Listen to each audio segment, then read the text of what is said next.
Today, I am going to do a deep dive on how digestion changes after gallbladder removal and how that impacts your metabolism and weight and the most important things that you can do about it. So let's just get started by talking about what bile actually does. So bile is a special detergent. It helps to break up fats and absorb fat-soluble nutrients. But what the gallbladder did was it used to hold and concentrate bile. So bile is made by the liver, and then it gets stored in the gallbladder until you eat, and then different hormones after you eat trigger the release of bile into the small intestine. But the thing that the gallbladder did was it concentrated bile. So it made bile like more effective and powerful. Now we're going to talk about what bile actually does for your body so that you can, then I'm going to use that to explain how things have changed for you and how it's affected you. But I want you to know that you can make some simple changes, some supplements, some lifestyle things, and you can have beautiful digestion even without a gallbladder. So I don't want you to be upset or frustrated that you lost your gallbladder. It happened, it's gone. We're gonna just let that go. But I'm gonna help you understand the kind of changes that you might need to make so that you have wonderful digestion, an amazing metabolism, and you can lose weight when you want to. Okay, so let's talk about bile. It was a detergent, or it is a detergent. It's made by the liver, and it helps to break up fats. So think about, like, if you have an oil and you add a detergent to it and you shake it up, you get these like little beads of oil. Instead of like a big blob of oil, you're getting small little beads of oil. So it makes the surface area larger because you have all these little balls of oil.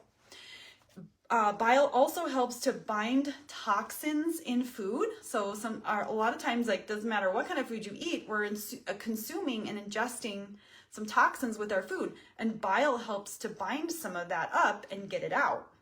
It also helps to kill pathogens and bacteria that get into our digestive system.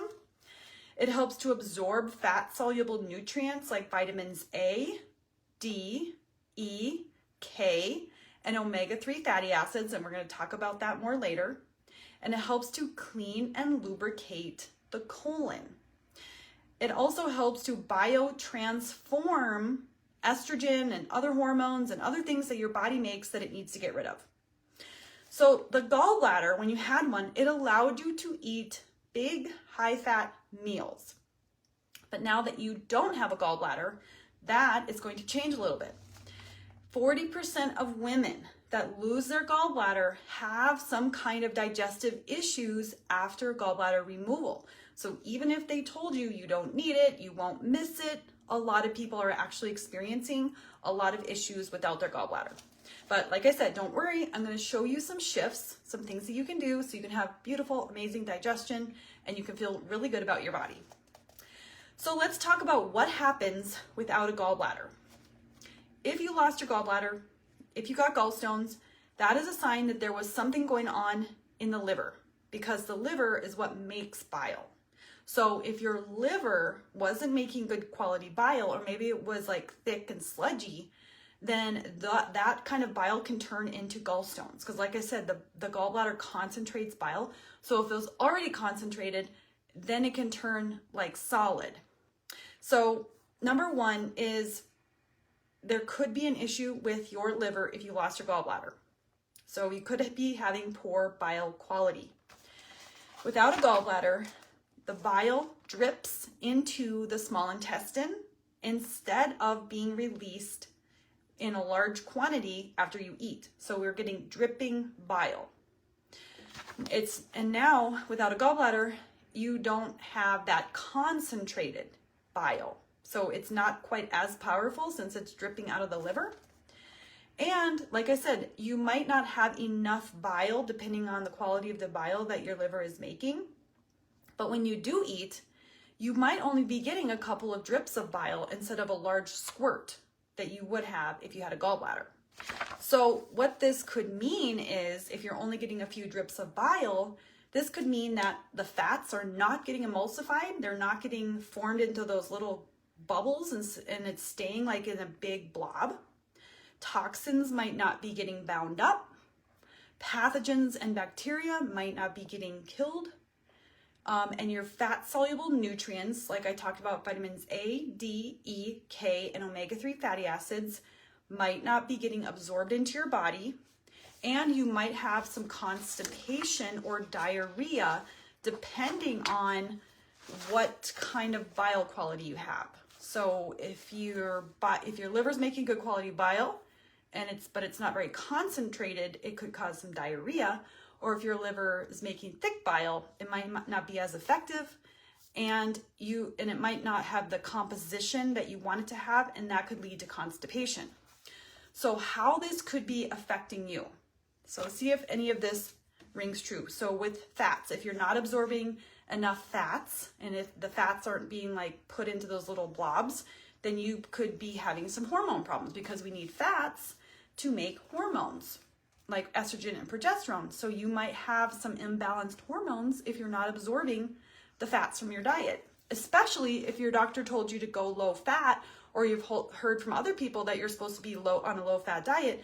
Then your fat consumption is even less, which means that you might not be getting enough fats to really nourish and support your body. Number 2, you might not be absorbing fat-soluble nutrients like vitamins A, which you need for your skin health, for nice, shiny, glowy skin, for your eye health, and for your thyroid. You need vitamin A to help support your thyroid. You might not be absorbing enough vitamin D from your food. And vitamin D is one of the most important nutrients, and every single cell in your body needs vitamin D. It helps to tamp down inflammation. It also helps to express your genes. Vitamin E. Vitamin E is necessary for skin health, for preventing things like warts, and for protecting your cell membranes from damage. Vitamin K is needed for healthy arteries. And omega-3 is needed to help reduce inflammation in your body.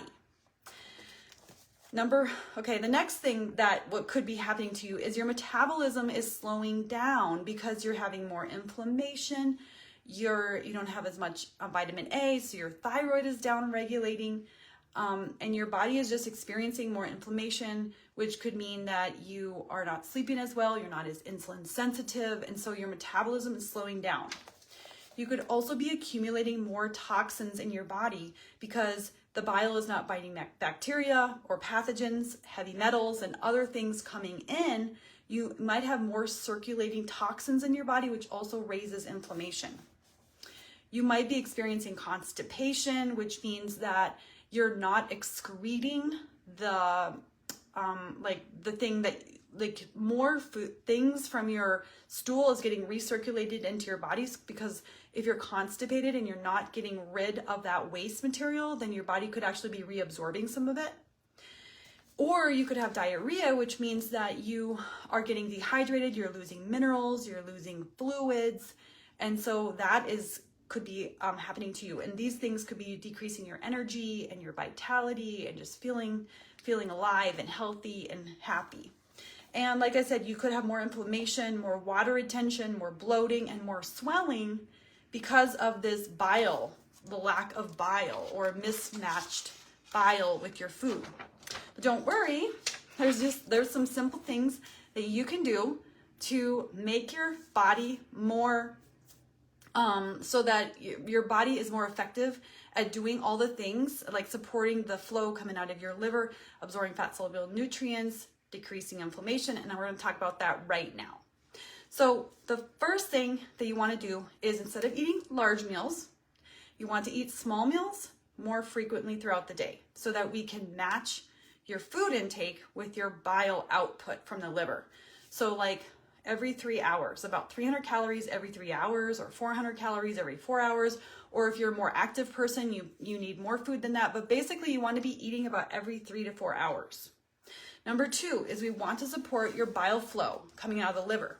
So we want to stimulate your liver to make good quality bile. So before eating, you might want to have some bitter foods like arugula, so a small salad, some lemon water, some dandelion tea, peppermint tea, ginger, things that help to stimulate digestion. There's a couple of supplements that you could take that help to thin the bile, which are taurine and choline. And you want to make sure that you are not eating processed foods with synthetic folic acid, because that is going to clog up your liver and clog up your bile. Number 3, you might need digestive support, such as enzymes and bile salts, to help digest your food, to give your body the help and support that it needs to help digest your food and absorb those nutrients.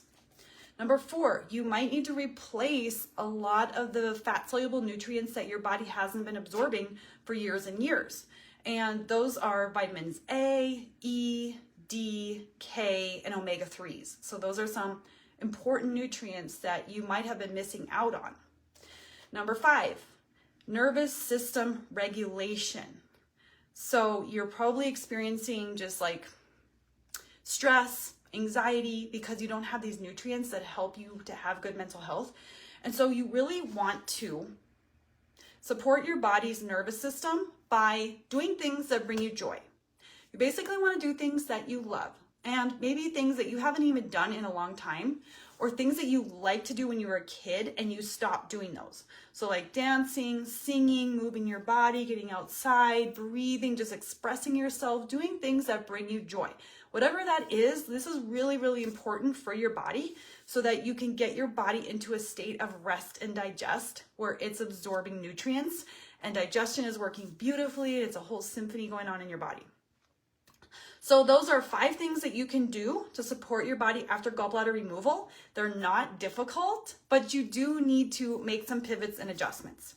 So if you are in Metabolism Tune-Up, I would encourage you to go back and learn how to make small meals. So watch the first couple of videos in the Gentle Burn Blueprint section about making small meals. Learn the Gentle Burn Blueprint so you understand like what a meal should look like, what it should include. Go and watch the module on supplements so that you understand like what supplements your body needs, and watch the module on nervous system regulation and breathing so that you are breathing appropriately and properly to support your body's digestive system. Thank you so much for joining me. If you have any questions, put them below. And again, this will be posted on the YouTube channel so that if you miss it in the Facebook group, it's also there on my YouTube channel.